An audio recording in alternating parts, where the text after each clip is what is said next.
Maparas, kaya masarap. So, good day guys. Ngayon pupunta tayo dito sa isang sikat na spot ng takoyaki dito sa Limay. Doon lang siya sa may bandang Duale, malapit sa Limay National High School. Tara, puntahan natin. So, ito yung way niya, diretso lang to. Bali, pag gagaling ka munisipyo, diretso lang to, papunta ng highway guys. Tara, puntahan natin. So guys, konting trivia lang, yung takoyaki is originated from Osaka, Japan by 1935, basta 1930s, by Tomikichi Endo. Kung tama yung pagkakaalala ko, siya yung naka-invento ng takoyaki. Dati snacks lang yun sa Japan. Ngayon, binigyan na ng iba't ibang atake worldwide. Alam din sa Pilipinas, ang daming gumagawa niya. Madaming masasarap na gumagawa ng takoyaki. Especially yung pupuntahan natin ngayon, guys.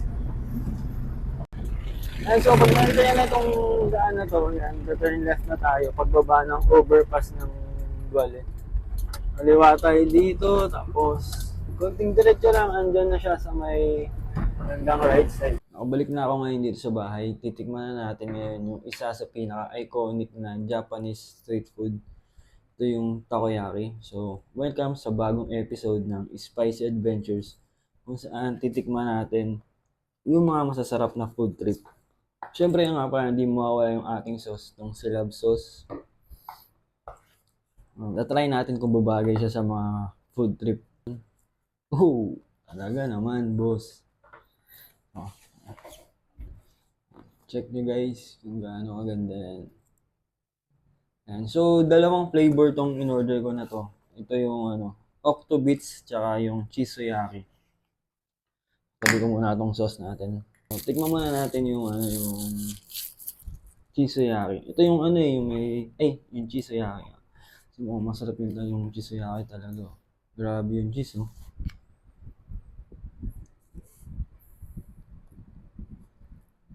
Ay, ito yung Chisuyaki nila. Yan.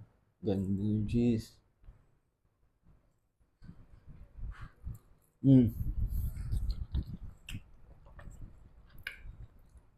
Sarap ng cheese, guys. So, kahit naka-take out siya, okay pa rin yung texture niya. Medyo crispy pa yung labas niya. Pero siguro kung i-dine into doon, siguradong sure ball na crispy pa yung labas. Ang ganda. Ang ganda nung texture ng loob. Sobrang malambot siya. Tapos yung cheese niya, the best. Masarap, guys. Ngayon, try natin yung Octobits naman. May octopus yung loob. So, meron silang, apat. May Octobits, Chisuyaki, Beef Yaki, tsaka Bacon and Cheese. So, pwede kang mamili doon sa apat na yun. Tapos, pwedeng ganito, yung hati, yung flavor. Ganda nung, bonito plates, oh. Tara, tingnan natin. Ayan. Perfect.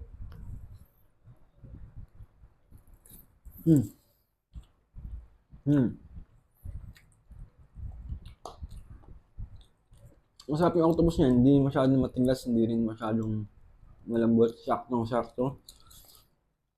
Same ng texture nung sa Chisuyaki. Yung labas, medyo crispy pa. Ang loob, sobrang ganda, sobrang lambot, masarap. At yung sauce, panalo din.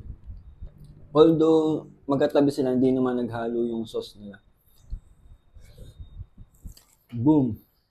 Ito yung, so far, ito yung pinakamasarap na takoyaki na tikman ko dito sa Limay. So, titikman naman natin siya with our own sauce. Silab, kasi medyo mahilig nga talaga ako sa spicy. Try natin kung mag-overpower ba yung lasa ng sauce or mag-blend siya ng maayos. So, ito yung consistency ng sauce natin yan. Ito yung unahin natin sa Chisuyaki.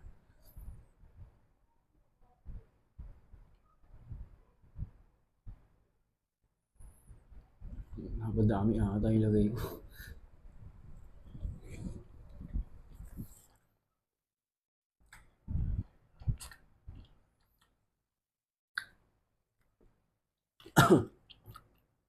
So yun, saktong-sakto yung lasa kasi naka-open.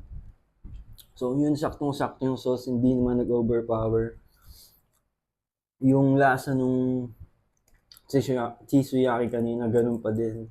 Dagdagdagan lang kasi nilagyan natin ng spicy.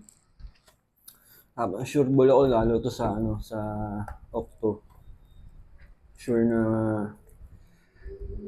bagay na bagay.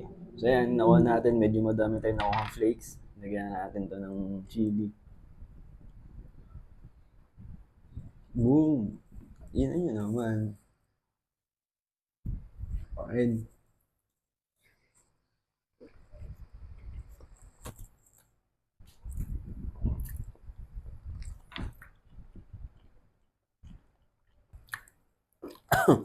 Parami na naman ilagay ko. So, yung sabi ko, mas nag-level up yung lasa niya nung nilagyan natin. Para sa akin, kasi spicy lover din ako. Mas nag-level up yung lasa ng food. Hindi naman nag-overpower. Mas nag-level up lang talaga siya. Malalasama pa rin yung original na flavor nung takoyaki. Masarap. So, for this food, ang rate natin is 10 out of 10. Recommended, super recommended ko talaga tong yan, yung QB na may mga ano din sila, ramen, may mga katsu. Basta marami, may rice meals din sila, may mga drinks. So, kung gusto nyo pumunta or mag-order, alam ko available sila online, pwede kayong magpa-deliver. Tapos, kung gusto nyo i-visit yung store, ilalagay ko sa description natin kung paano pumunta doon at yung exact address nila. So, yun lang muna guys. Sana nagustuhan nyo yung bago nating Spicy Adventures. So, yun, kung gusto nyo umorder din itong sauce, ng Silab sauce, or gusto nyo mag-resell, message lang kayo dito sa page.